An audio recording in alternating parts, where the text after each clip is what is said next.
yang menyerupakan diri sebagai cahaya itu. Jadi kisah para wali seperti Syekh Abdul Qadir Jailani itu bisa kita jadikan cermin.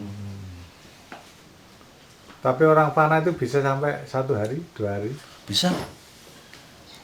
Itu nggak kena Nggak kena syariat karena dia juga makan pun nggak, minum juga nggak. Imam Ghazali sampai 50-an hari. 50 hari betul ya. Iya. 50 hari Gak panah makan, tanpa bisa, makan, terus tanpa terusan. minum, bisa. Ngasek lali ro anak bojo. Meskipun dia berperilaku seperti orang biasa Iya. jalan, jauh Iya. sembarang. Itu yang disebut majdzub. Kesadarnya sedang diambil alih oleh Allah. Jadzab. Loh. Jadab. Iya, jadzab. Orang ngatakan jadzab. Berarti siapa sing diceritakno Pak Neng Pak ngene. sepeda motor jebus tekan dindi ku. Jadzab itu tidak berdasar pengakuan. Aku gak jadzab, nggak bisa. Nak dia bilang aku gak jadzab berarti nggak jadzab. Wong dia masih sadar kok. Iya, iya. Berarti orang nggak sadar itu ya. Iya, makanya kita harus hati-hati kalau ada orang mengaku-ngaku aku ke jadzab, aku ki ma'rifatullah. Justru Setelah dia sadar baru tahu aku ki mari enggak, itu kan. dia nggak akan mengatakan gitu juga. Karena ketika mengatakan aku ki ingin jadzab, dia sudah termasuk orang yang riya, sombong. Itu orang tasawuf begitu. Sombong dia kalau udah mengatakan aku ki ingin jadzab. Sombong. Jadi orang jadab itu ya jalan, ya mangan, ya macam-macam itu. Tapi nggak sadar. Nggak sadar. Kenapa dia makan? Allah masih menjaga fisiknya. Fisiknya butuh makan. Ini sunatullah. Berarti kayak wong aneh-aneh ya gitu. Iya, memang khariqul adah orang bilang. Khariqul adah ini berbeda dengan yang ada tradisi manusia biasa kan itu. Ya kayak wong gendeng kadang-kadang. Nek kaya Iya, gendeng tapi nggak gendeng gitu loh. Gur kaya, tapi orang gendeng. Itu. Dan orang jadzab itu, ya itu tadi, dia akan terkena syariat lagi ketika dia sudah sadar lagi. Nek dia ngaku-ngaku jadzab, jangan diikuti. Tapi orang jadab nggak maksiat ya, tidak maksiat. Enggak maksiat. Wong jadzab kok zina, namanya enggak. Ya enggak mungkin. Jadzab itu kan kesadaran diambil oleh Allah, lalu Allah tuh ngarahkan dirinya dia itu. Jadi dalam penglihatan dia semua ini memang Allah gitu loh. Berarti seperti Siti Jenar pada waktu dipanggil waktu itu. Iki gak ono Siti Jenar, ono Allah kan gitu. Itu ungkapan sastra loh Bu, itu bukan ungkapan Siti Jenar langsung loh, itu ungkapan sastra aja itu. Oh gitu. Iya, hati-hati itu. Siti Jenar itu kan cuman waktu jadzab itu cuman bilang bahwa gak ono sapa-sapa saliyane Gusti Allah. Cuman bilang gitu aja. Dipanggil apapun dia bilang gak ono sapa-sapa saliyane Gusti Allah, tapi di luar kesadar. Dan memang waktu itu pemerintahan sangat korup gitu loh. Sultan Trenggono itu sultan yang paling korup. Sultan Demak. Iya. Raden Fatah ini bias dendamnya masih tinggi dengan yang satu rumpun keluarga Brawijaya. Gitu. Dan ini yang diserang oleh Siti Jenar. Berarti ungkapan sastra yang sekarang berkembang di buku-buku itu Ya, kita harus hati-hati. memutarbalikkan fakta Ya, ya. itu kadang begitu. Dan banyak para ustadz kiai yang menyampaikan Nah, tanpa pengetahuan Pak Mas. tanpa pengetahuan. Syekh Abdul Qadir Jailani itu waktu jadzab, waktu kasyaf itu dia bilangnya gini. Anta wahidun fis sama wa ana wahidun fil ard. Engkau yang maha esa di langit, aku yang maha esa di bumi. Jadzab, kasyaf.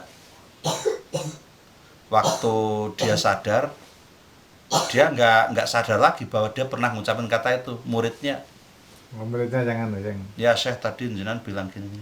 Oh, jangan dianggap dan jangan dijadikan pedoman. Loh. gak malah sombong gitu ya. Enggak, iya. Jangan dianggap dan jangan dijadikan pedoman. Imam Ghazali bilang, seorang alim jadikan pedoman ketika ucapan-ucapannya dalam kondisi sadar. Tapi kalau seorang syekh sufi yang dia mengatakan ungkapan-ungkapan walaupun itu berbau syariat, tapi kalau dalam kondisi kasyaf jangan dianggap sebagai hukum. Imam Ghazali. Jadi kata-kata orang yang jalib itu jangan dipakai pedoman. Untuk membedakan orang itu jadab ataupun tidak. Nah, ini syariat lagi nanti. Pertama, bahwa orang yang jalib itu adalah orang yang sangat dekat kepada Allah. Dan ibadahnya biasanya juga sangat-sangat intensitasnya sangat tinggi. Kecintaan kepada Allah melebihi kecintaan kepada dunia, termasuk anak istri. Dan anak dulu kadang masih kalah tuh Pak. Allah itu kan kadang masih kalah dengan anak istri. Ya. Itu lah orang yang jalib udah nggak berpikir lagi. Betul-betul ilahi anta maksudi waridha kama tu bi'atini mahabbatak wa amarafat. Betul-betul yang dicari itu Allah.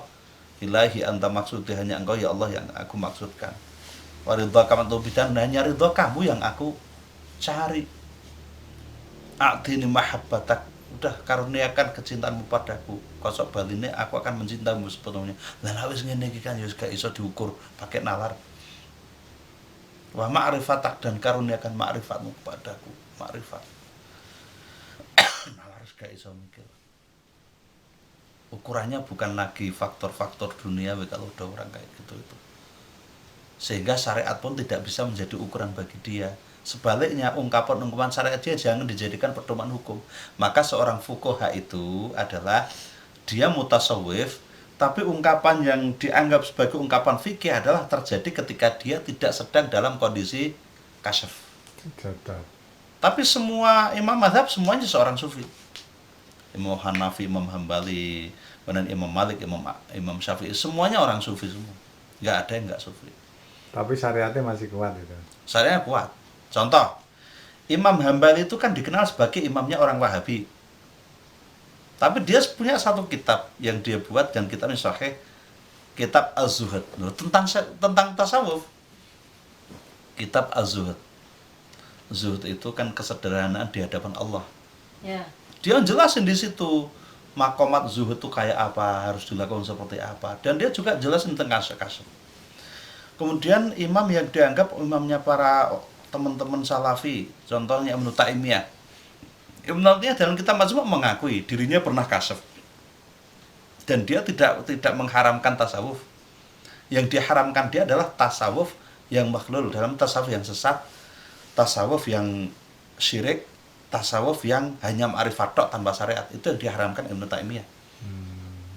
Itu. Tapi kitab Majmu' itu tebel, Pak. Iya. Satu jilidnya mungkin tebelnya segini nih. Ada 37 jilid.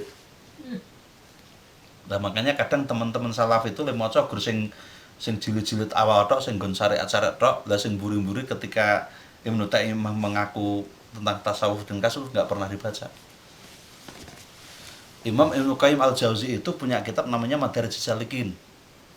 Madarijus Salikin itu tangga-tangga naik orang mencari Allah. Itu kitab tasawuf. Di situ dijelaskan tentang 7 strategi iblis menggoda manusia. Saya jelasin di masjid sini baru dapat 5, besok pagi tak baca yang 2 terakhir. Itu kitab tasawuf. Cuman yang dipakai teman-teman dari Ibnu Qayyim. Besok pagi jam berapa?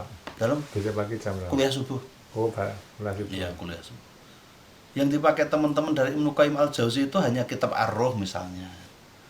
Kemudian kitab-kitabnya tentang hadis gitu. Kitab Ar-Ruh aja tidak seluruhnya dibahas. Jadi ketika membahas tentang hidupnya ruh di alam barzah itu teman-teman salafi sering nggak gape yang masalah itu. Gitu. Nah, jadi orang makrifat ini kalau tanpa syariat bahaya, sama bahaya dengan orang Islam KTP. Islam KTP itu. Iya, dan lebih berbahaya lagi. Karena kalau orang Islam KTP wong awam gak iso ngapusi uang. Tapi kalau makrifat yang tanpa syariat ngapusi uang gampang. Kalau orang yang syariatnya kuat tanpa makrifat dia harus ngapusi saya pikir-pikir karena masih ada ayat yang dipakai dalil bahwa ngapusi itu dosa kan gitu. Oh ya.